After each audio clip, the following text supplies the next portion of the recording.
Hello everyone, welcome to Behind the Mind. I'm in Silicon Valley right now at Edison Pharmaceuticals, and I will talk to the founder and CEO of Edison Pharmaceuticals, Dr. Guy Miller. He has a PhD but is also a practicing medical doctor and an entrepreneur. So I'm very curious to know about his mindset and success habits. So Behind the Mind with Dr. Guy Miller.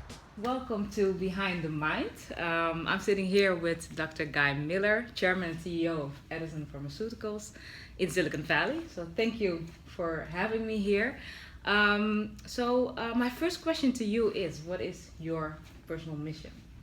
Yeah, I trained in both medicine and in chemistry, and my interest has always been at the intersection of the two. I sometimes like to say at where medicine meets electrons and figuring out kind of the business end of life, biological energy, and from an understanding of that to be able to develop a myriad of applications, whether they be pharmaceuticals or nutritionals or new diagnostic tests, but a core functionality on understanding how living systems make and regulate energy. Yeah, so that's really your, has that always been like from when you grew up, your passion, like I want to be in a medical field, or? Yeah, I would say that the feeling I had as I grew up is always figuring out how things worked. Yeah. That was always a core driver of mine. I had a very large curiosity, still do, and enjoy tinkering and taking things apart. And medicine and chemistry afforded me tools to go after. And for many years, I always said I was an answer looking for the problem. Yeah. And did a lot of training along the way. I think I finished up training at Hopkins by the time I was about 37, and was rumbling around looking for that problem that I wanted to go after. Wow, so that's also, I think, a very important point you make right away, like figuring out which problem you want to solve. That's also what entrepreneurship is about, I guess. So what key decisions did you take to get you where you are now? Certainly the first was training with great people and great institutions. I mean, there's no shortcut for the hard work required, unlike many of the tech companies where it's almost a badge of honor to have dropped out of Harvard or MIT when you're 18. Unfortunately, medicine and biology and chemistry usually don't lend themselves to that sort of an approach. There's a long apprenticeships that are required to just be able to grapple with the basics of these communities. So I think part of it was just a commitment to get those tools through a very protracted training. Yeah. The second was really following my passion. I knew that I wanted to be a doctor who knew science, and the idea that you could look at medicine or biology through the lens of basic physical sciences such as chemistry was something that I always knew that would be valuable to me, and I enjoyed it. I found all the steps along the way very, very pleasurable. Yeah.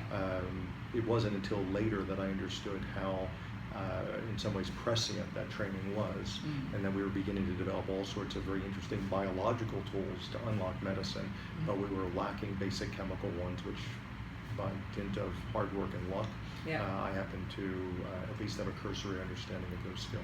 Yeah, yeah. So it was a long road of training and really getting to understand, this business. It's not something that just happens with the, I always say, the unicorn tech stories you hear happening around here. Yeah, the unicorn tech stories are fantastic, and it falls under the heading of how many overnight successes take a decade. And when you go back actually to look when these unicorns were founded and how many iterations they went through, there truly are very few unicorns that haven't taken, by and large, a decade to build, or at least we would say the enduring and important ones. Yeah, certainly. So which daily habits give you energy? What gives you energy when you come to the office, or what do you do? Yeah, I have to say I'm very thoughtful about this and have been my whole life. I always have seen myself as an athlete, and as an athlete you're very focused on performing the best you can, and your life is governed around all the variables around that. Are you taking care of your physical self? So I've been a vegetarian since I've been 17, 18 years of age. I've followed a very, I wouldn't necessarily say strict diet, but certainly a very healthy diet. I pay attention to exercise. I think the mind-body connection is really very critical. and I don't think you can leave out spirituality and what's important to you. And so every day I try to touch on the things that I see as being important. My family, my physical health, my mental health. Of course, one never gets enough time to talk about their spiritual health, Yeah. especially living in Silicon Valley. But I think in some ways, at least looking at that and just touching it, whether it's in the course of your daily work or on the weekends, is an important part of balance and maintaining that energy in a very positive way. Yeah, yeah. And why especially talking about it in Silicon Valley, the spiritual side? Well, the joke is, this has been written about by many people. People look at the East Coast as being intense and Silicon Valley as being laid back. It's anything but. Having gone to school at Johns Hopkins and trained and been on the faculty there, I can tell you, yes, it's very intense, but that Silicon Valley is probably more intense than the typical sort of East Coast U.S. mentality. Yeah. People are very driven, very focused, long work hours. And while it is a beautiful place to live and certainly a very accomplished area, the intensity can be one of exclusion of many of the things that are, in fact, very important in life. Yeah, yeah. So the balance, especially also here in Silicon Valley, people think it's laid back, but it's the grind of the everyday grind is real. So you have to, Yeah. be balanced. What people do you look at for inspiration? I would say I achieve inspiration from well, we necessarily say all people, but all types of people. I have a little 4-year-old son, and some of the things I hear that he says not only make me chuckle, but also there's a certain clarity of life and a clarity of wisdom. I think if you're open, you can begin to absorb really some wonderful attributes from all people. It's not just the hyper-accomplished, very successful people that pass down to you what we would call in medicine the pearls of wisdom. There's certain common sense things you can see.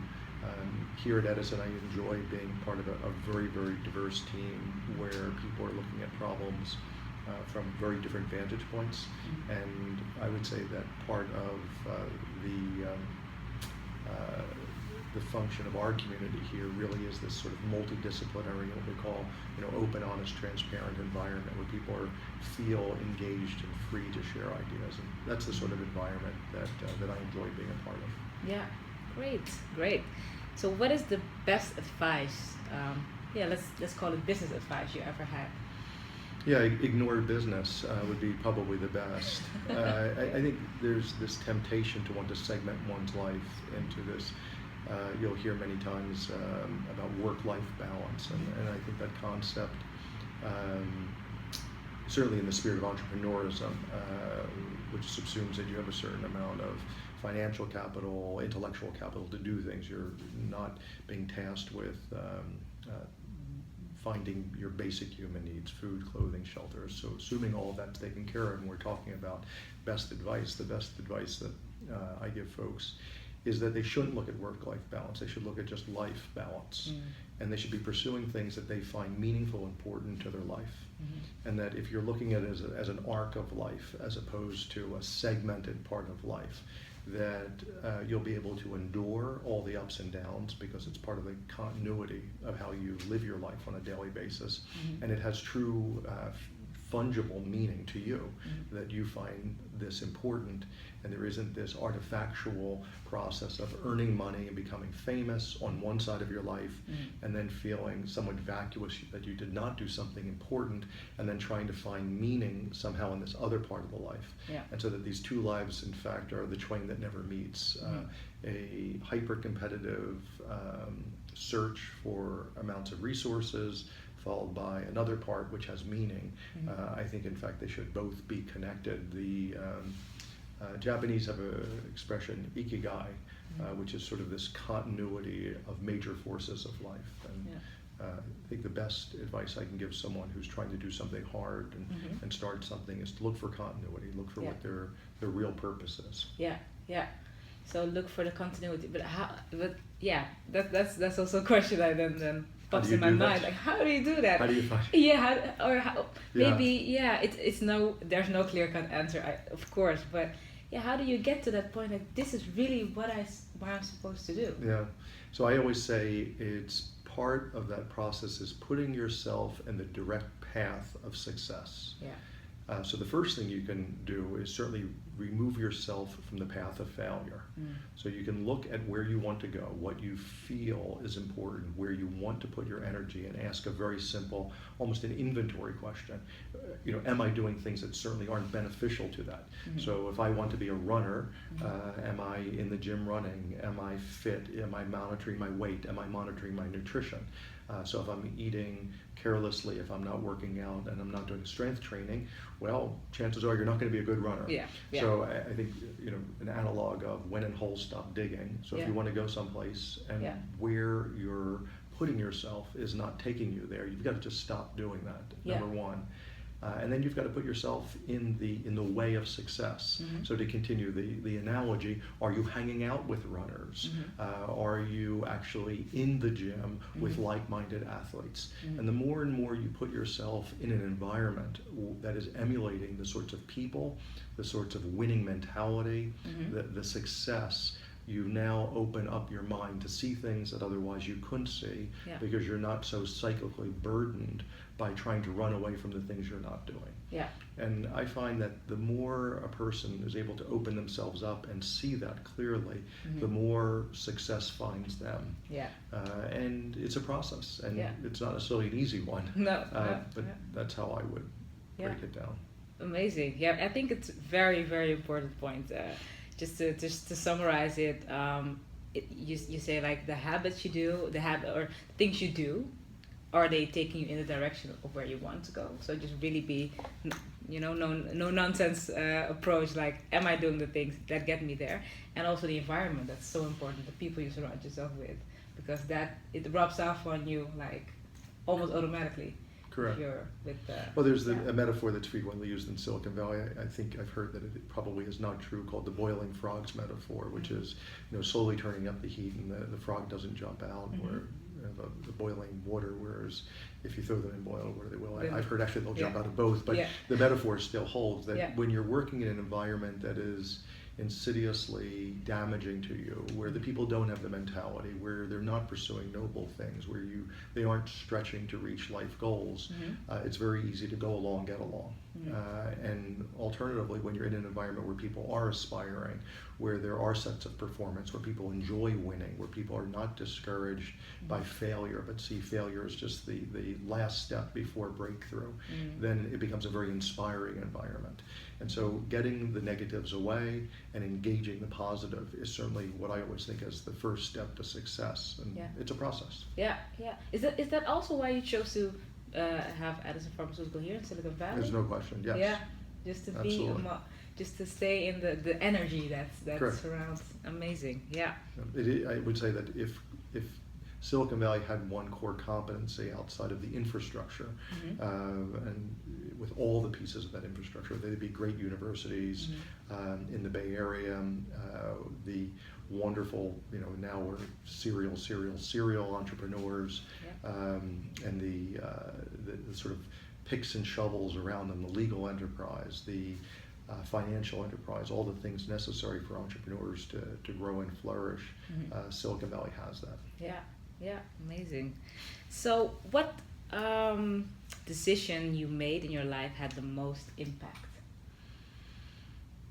I think I don't think there's one. I think that there probably were several. The one that really ignited my curiosity was being a summer intern at Mayo Clinic when I was a sophomore and junior in college. And there I was able to see physicians who were treating patients by day and who were scientists at night. And this sort of bizarre mix of humanity and caring and cherishing the doctor-patient relationship, and by night kind of being mad scientists tinkering around trying to figure out what was going wrong. And it was that mix that was so easy for me to identify because it played to my passion to help people, but my intrinsic curiosity to understand truly the nuts and bolts. And so I think that was probably one of the most influential decisions I made to look at medical research as an area that was very, very exciting. And it certainly is something that I've pursued my whole life I wouldn't say effortlessly, but with little effort in some ways. Yeah, yeah. Because you do both now. Yeah. You're a scientist and A doctor. a doctor. Yeah, amazing. So that really opened the door. Like, wow, I can You can do both. Correct. Yeah, Correct. amazing. I so applaud that. It's really inspiring. And I was also wondering, because a lot of aspiring entrepreneurs watch this, or entrepreneurs who are in business. Do you have maybe a book or a video fragment or anything that you could advise them, like read that or pick that up to help you get into your future goal? Yeah, I like, having been a lifelong athlete, I love sports. Mm-hmm. And the guy Shane Murphy wrote a book. It was a Olympic psychologist. I believe it's called The Achievement Zone. Mm-hmm. And it's just this basic blocking and tackling book about why certain athletes achieve and why some don't. Mm-hmm. And I think that it brings great clarity to the discipline of planning. And I think clearly what you find out is in life that there are lots of people who are bright, there are lots of people who are creative, there are lots of people who are talented. And then there's those rare athletes, the Serena Williams, the Tiger Woods, these people that are able to perform at levels and have the drive, have the work ethic, but also have the plan. And we talk about that a lot here, and I talk about that personally, that drive to actually plan, the ability to want something so bad that you're willing to actually build a plan and work that plan to get to where you want to go, not only as an individual, but even more critically, as a CEO. It's impossible to work and I would say lead people on a journey if you're not crystal clear where you want to go. And more fun is actually to determine that destination with an entire group of people, and then effectively kind of shepherd folks forward. Yeah. So you have to have that clear. So even more so, you have to have a clear vision if you have a team. Yeah. If you have. Well, I would argue that that's essential for life. If you do you see your life as being so unimportant that it doesn't require a plan? Is a question that I frequently ask people. And I'm very surprised to hear people who are very passionate about getting places, and when I ask them what is their plan, they recite their goals. And frequently I'm asking, okay, I hear your goals, now tell me your plan to achieve these goals. And frequently you find a big pause. And so my greatest counsel to someone is if it's important enough for you to have a goal, it's probably important enough to have a plan to get there. Amazing. Wow. Thank you for that. So we now go to the Behind the Mind Q&A. So I'll ask you to fill in the blanks. Let's get ready. So you decided to become an entrepreneur because you? Had an idea that I felt that I could only pursue in a creative, unlimited, undimensional environment.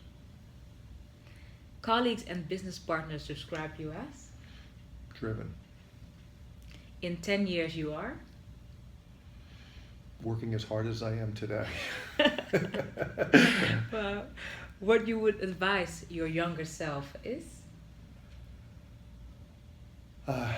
Listen more carefully. The most important thing in your life is? My family. Wow, thank you. So my final question to you, is there anything else you would like to share with the people who will watch this from their desk, their computers? If you pursue your passion, you will have unlimited energy to get to where you want to go. Yeah. Thank you. Thank you so much. No, my pleasure. Thank you.